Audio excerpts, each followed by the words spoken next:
Hello, I'm Jim Cuno, president of the J. Paul Getty Trust. Welcome to Art and Ideas, a podcast in which I speak to artists, conservators, authors, and scholars about their work. Kollwitz was interested in those who were left behind, the widows, the mothers, the children. In this episode, I speak with the distinguished art collector, Dr. Richard Sims, and Getty Research Institute exhibitions coordinator, Christa Aube, about the exhibition Käthe Kollwitz, Prints, Process, Politics.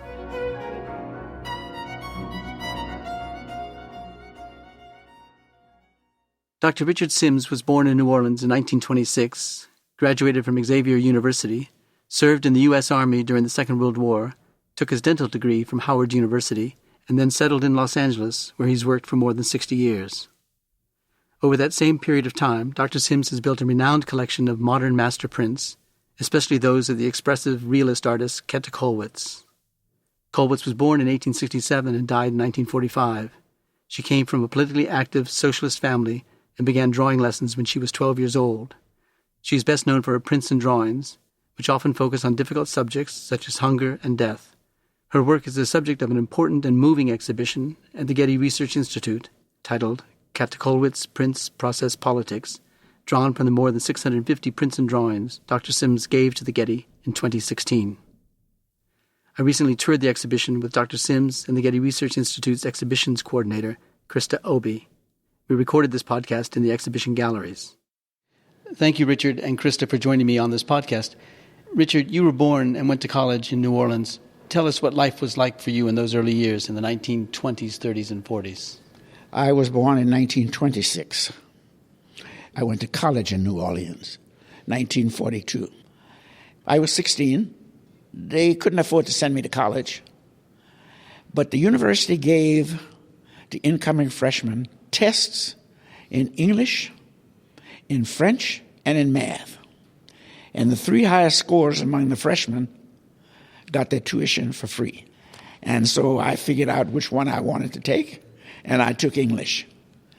And I took that test, and I won one of the three scholarships that were given in English. Then I stayed there until December 1944, when I was 18, and I was drafted. So that was at Xavier University, Louisiana. Yes. And I stayed in college on an accelerated program because it was during the wartime, and every college university was speeding up the degrees. I then went first to Camp Chaffee, Arkansas. Why? It's an induction center. And then by train from there through St. Louis to Fort Dix, New Jersey. And I was put in a medical detachment. Each one of the medical detachments had a black officer as its physician. We were put on a troop train from there to go to Seattle, and thence by boat to the Pacific. And it took us 30 days to go to, I remember the ship, SS George Flavel. It was a converted tanker of some sort, a product-carrying ship. And we left there, and we stopped in Guam, and then landed in Saipan. And I was in Saipan for about 2 years. I was a staff sergeant in charge of a medical detachment. And the physician, by that time, had changed from black officers to white officers. And with the dropping of the bomb by Harry Truman, the war ended for us. And so I was discharged, sent back to Fort Sam Houston for discharge. And when I left there, I came home, and I worked at a medical supply house called ALOE, A-L-O-E, a St. Louis company. And because I had experience in chemicals and things like that, I was put in charge of the laboratory part of it, the equipment. I got out of the service in 44, or there about 45, went back to college and finished a year, and I was done with college. I graduated in 1947, and then I went to dental school at Howard University in Washington, D.C. And I was practicing in general practice with minor reference to oral surgery. I stayed in New Orleans for roughly 2 years, from 50 to 51. I did not find Louisiana the right place to practice. So I get an invitation from a man in California, and his name was Max Schoen, Schoen, who wanted to know if I wanted to practice with him. And after listening to what he had in mind, I decided to move to California. So I come to California, and he was starting a practice in a working-class subdivision of Los Angeles called Wilmington. And the objective that we had after we started was to work on longshoremen, which is similar to Kollwitz's husband, who worked for tailors in what is called a tailor's cranking house. And then we decided to move as we got busier, and we bought land in a place called Harbor City, which is next door to Wilmington.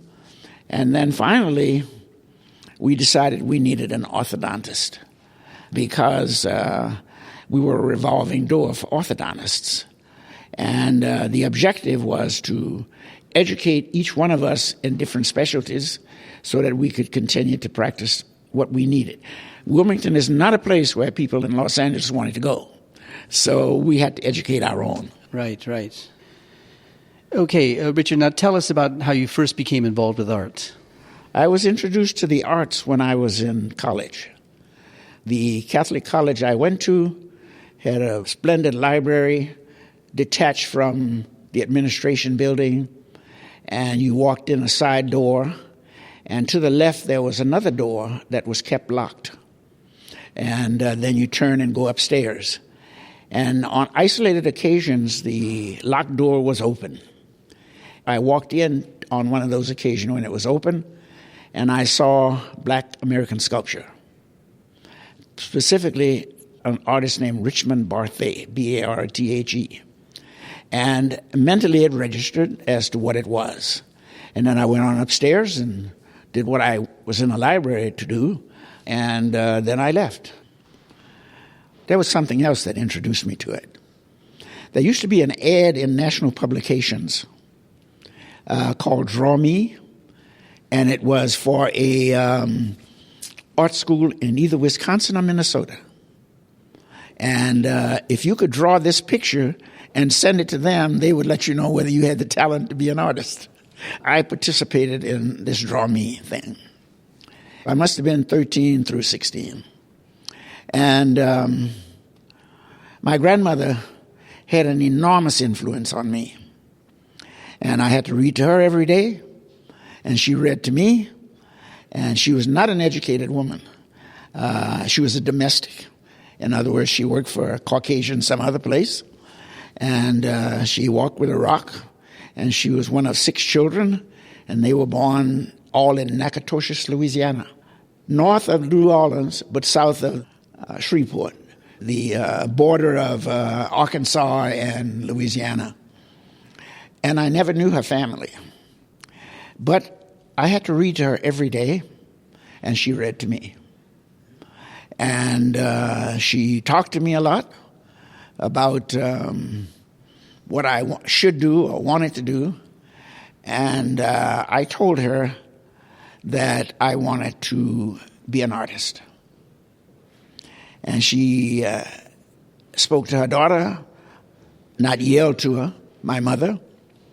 And she said, Minnie, her name was Louise, but my grandmother called her Minnie. And she said, Minnie, did you hear what this boy just said?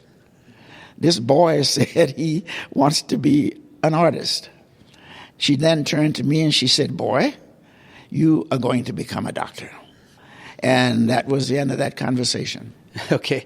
Now, I recall, though, very clearly that you and I first met here in Los Angeles in the 1980s. I was head of the Grunwald Center for the Graphic Arts, and you were already a notable collector of prints and drawings by Käthe Kollwitz. This is not to say that you didn't collect works by other artists, but you had a very demonstrated interest in works by Kollwitz. When did you first begin collecting prints and drawings? I had always been interested in art. And I went to museums here. And there was a dealer on La Cienega Boulevard whose name was Orel P. Reed. O.P., the initials he went by, Reed. And he did German printmakers. Another person involved in it was Zeitlin and Verbrugge. And across the street from that was a Heritage Gallery, who dealt in a variety of artists, including black artists. And so the man who owned it was Benjamin Horowitz. And I bought my first works from him. What year was that? Probably 61. Now, in my early years of practice, I was collecting black American artists. And my wife and I went to Boston for me to attend a course in growth and development. And it was my first opportunity to go into the MFA. And that's the Museum of Fine Arts in Boston. In Boston, that is correct. And there I saw Winslow Homer's treatment of black people and Thomas Aiken's treatment of black people. And I decided, after seeing those two men and the work they did, I could not afford to collect black artists only. And so I went to O.P. Reed's gallery, and he showed me a Dürer. And it was a heraldic Dürer, a coat of arms with cock, a rooster sitting on top of it. And I had no idea what it was, and I had no books, so I went to the public library downtown. I went after office hours. And by the time I studied whatever books there were in the main library, public library in Los Angeles, I then realized that that was not a bad work. I should buy it. And when I went back, it was gone. Oh, no. Well, that's the plight of a collector, I guess, always remembering the one that got away. So then what was the first Käthe Kollwitz work that you bought? If you look in my collection, there is a long, something called a triptych, and it's called Zertrettener, the Downtrodden, which is the title of it. The Downtrodden was a mixed subject. On the left side of it, as you view it, was a man standing, and he was handing his wife a lariat or a rope for which to hang the child with. The inference was that this child was going to die or had already died. I should emphasize to our podcast listeners that we're looking at the catalog of the exhibition at a print reproduced in the catalog. It's a triptych, that is a print on 3 sheets of paper titled The Downtrodden, dated 1900. It's an exquisite etching, dry point, and aquatint of dead and dying, suffering people. Now, which sheet of the 3 did you buy? I bought the left-hand side, 1/3 of it. That plate had been separated, and you could buy the left half of that being different from the right half. There's a great difference between the subject matter of this. That's the first time I'd seen her work. So why did you buy the left-hand side and not the middle and right ones? It wasn't for sale. It had been severed. It had been cut apart. Well, what was it about this print that attracted you? The subject matter. It was, unlike the other 2/3 of the plate, you can see that for yourself. This is a very realistic part of the plate on this side, and the other 2/3 of it are not as realistic as that. Well, did you know then that you would collect much more of Kollwitz's work? Oh, I can't say I knew that that's where I was headed. But let me say this to you. By comparison, I've never been interested in Mary Cassatt because of the difference in the subject matter. Right. Well, when did you buy your second Kollwitz print? I don't even know what it was. I see. Now, Kollwitz made sculpture too, didn't she? Did you ever think of collecting her sculpture or the sculpture of her contemporaries? She did sculpture. And her mentor was Ernst Barlach. And people have asked me why didn't I collect Kollwitz sculpture. But Ernst Barlach was, for me and for many other people, the sculptor of Germany of that period. Yeah, with that vigorous expressionist sensibility. I mean, the subject matter, too, of hardworking people. It's so much like the work of Kollwitz. Yeah, the same subject matter. A group of them are put up for sale at some gallery in central Germany. And that was the first time I'd ever seen anything offered for sale in that quantity. And then it disappeared from the market. The city that Barlach lived in wanted it all, and so they wouldn't let it be sold. What about other artists? When speaking of Kollwitz, one thinks of Van Gogh, for example. Did you ever get interested in his prints? Well, Vincent van Gogh is, he comes at a later time for me in my life. I was interested in Germans going way back. And Vincent van Gogh, I did buy one, a drawing. It is a portrait of his psychiatrist, a portrait of Dr. Gachet. I had an opportunity to buy it within the last year, or within maybe a little more than a year. And I've given it to you, to the Getty. I had bought it, and it was already here, and I decided I would like to give it in memory of Deborah Marrow. Oh, Richard, that's so kind of you. Thank you very much. Deborah would have been very grateful for that, so thank you. Now let's go on to the second gallery. This gallery includes prints from Kollwitz's cycle titled The Peasants' War. I think they're quintessential Kollwitz prints in subject matter and technique. Christa, tell us how you began to install this exhibition. Well, we had so many incredible works in this collection from which to choose. So it's almost 300 prints and drawings by Kollwitz. And so we wanted to show a representative sampling of her prints, of her preparatory drawings, of rejected versions, of working proofs, and really show our visitors Kollwitz thinking things through on paper. We were interested in sequences of images and showing a series of works that show her starting with one composition, rejecting it, and then ending up somewhere completely different. Her Weaver's Revolt cycle was her first cycle of prints, and that brought her considerable renown early in her career in the 1890s. So this is the second cycle that she produced. It's a series of 7 works, and this is the first decade of the 20th century. Yeah. Richard, now how long did it take you to acquire all of these sheets from the series The Peasants' War? In posing the question, you're not taking into account the fact that you buy what's available. You don't have the opportunity to go back to the first as opposed to something else. You buy what's available for you at the time, whatever comes up. I see, that's probably the case. But give our podcast listeners a sense of the imagery of the prints that we're looking at. It is a peasant woman looking at men who are plowing a field. They have harnesses on their backs. The figure behind has the working part of the plow right here, and they have it across their shoulders. And this is a man with a hand trowel or plow. Yeah, Christa. There was something about the image that we're looking at first here on the wall, the lithograph showing a woman and the 2 men are pulling the plow before her. She wasn't satisfied with the image. She wanted to reduce it to a simpler composition. And so in the later version where it's an etching, the woman is no longer shown actively leading the men with the plow, but she's shown standing in the foreground. And then in the later composition for the plowman, the woman does not appear at all. For the sheet that we're looking at right now, the plowman, which is the first sheet in the Peasants' War cycle, she actually starts in lithography and then rejects this version and then turns to etching.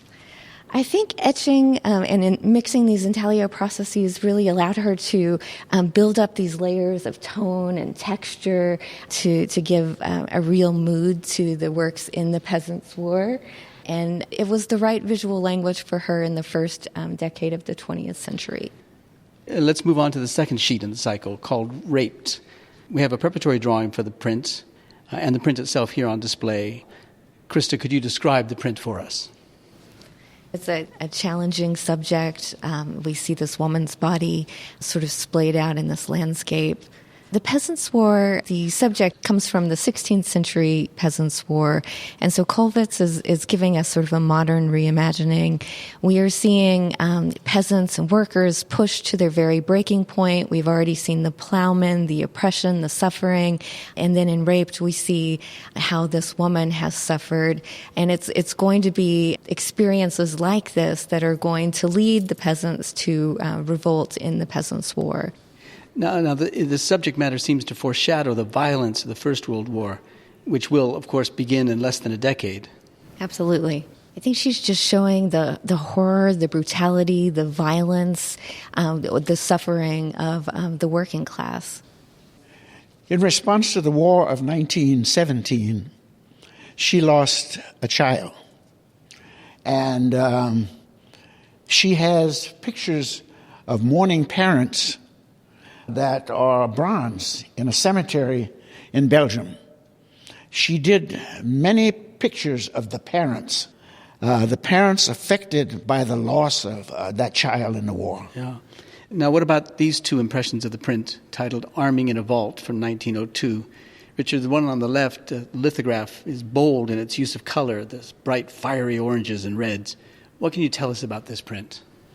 This particular print, 2 New York dealers bought it for me at an auction in Europe. And I knew it was coming up. And so they were authorized to just do whatever they wanted to do to get it. This collection was from a woman who hid it it was in a room, and she built a wall so that nobody would know that there was a room behind that. And this was one of those. Where was that? It was in Munich. I think it was in Munich. Uh-huh. Now let's look over here at one of the most renowned of Kollwitz's prints, Sharpening the Scythe. Christa, could you describe it for us? Well, for the third sheet in the cycle, which is Sharpening the Scythe, we actually begin with a working proof for the rejected version for this sheet, and it was called Inspiration. We have 2 impressions on the wall here, and Kollwitz originally had envisioned it as this sort of male allegorical presence who is inspiring this peasant woman to rise up, to take her scythe, to turn it into a weapon of war. So we're seeing this moment where he is leading her into her decision to rebel and revolt. Kollwitz tweaks this composition a little bit and actually shows the woman her hand on the side, taking some agency. Ultimately, however, Kollwitz rejects this version of the composition and changes the format quite a bit from a more vertical, rectangular composition to a square format where she's only focusing on this peasant woman who is now holding the scythe in front of her face. Yes, exactly. She's sharpening it. In the first print that we have here on the wall, you can see that her arm is draped over the blade of the scythe. In the Sims collection, there's a preparatory drawing showing the woman with her arm on the blade of the scythe. So Kollwitz wants to make this scene a bit more active and actually, instead of having the arm draping over the blade, shows in these later impressions the woman is actually sharpening the blade with the whetting stone. So a much more active pose here. She is turning this scythe into what will become a weapon of war. She has decided that she is going to participate in the rebellion and the revolt. Yeah. Now, she was herself a pacifist. Isn't that right, Richard? She was a pacifist. Christa? She loses her youngest son in 1914 in the early months of World War I, and then her grandson in World War II. I think it's 1942 or 1943. She didn't survive the war. She died before it ended, right? She dies shortly before the end of World War II. Yeah. Something that Dr. Sims talks about quite frequently is that Kollwitz was interested in those who were left behind, the widows, the mothers, the children, and that Kollwitz isn't showing moments of great action. You never see battlefields. You never see, as she's just said any action. She is concentrating on the ones that are left behind, whether it's the children or the wives of alcoholics, or whether it is the children that are home. To have a child die in the war is a tragedy of the utmost. Yeah, it surely is. And it makes me think, though, these scenes of all these vulnerable women and children and mothers and children, it sort of make me wonder if part of their attraction to you might not be related to the stories your grandmother told you of the circumstances in which she lived and worked in the South when you were a child. Is there anything to that? Well, I don't relate it to that at all. In other words, my mother and grandmother lived together, and my father lived in Chicago. And my understanding is that his wife, my mother, her mother got ill, and she would go to New Orleans to take care of her, and he said he would join her soon, and he never did. I met him once when I was in 7th or 8th grade. A woman took my brother and myself to Chicago on a train to see him. And my feeling is that he did not want to live in the South. That was my real thought about it. That if they had stayed in Chicago, he would have stayed with her, or they together. But they were separated. They were never divorced. And I believe that it's due to him not wanting to live in the South. As a child, I'm glad I lived in the South. I wouldn't want to live in the North. I see too much of what it does. We had a house with a porch and a swing and flower pots, and a backyard with chickens in it. And a neighbor down the street had a bigger yard with more chickens in it. But when I went to visit my father, he worked in a grocery store. And as I've gotten older, I realized that his position in that grocery store, when I think back on it, is that he was bagging groceries. And the guy that's bagging the groceries isn't making a lot of money. So I'm happy that I grew up in the South. I enjoyed it. Well, Richard, thank you. Thank you so much. Richard and Christa, thank you both for all the time you've given us on this podcast. But Richard, thank you especially for your giving your collection to the Getty Research Institute, where it will be kept and made available to the public forever. So thank you both very much, Richard. Thanks again. Thank you. I enjoyed it. And I must part with it. And so I'm kind of grateful that I found a place for it.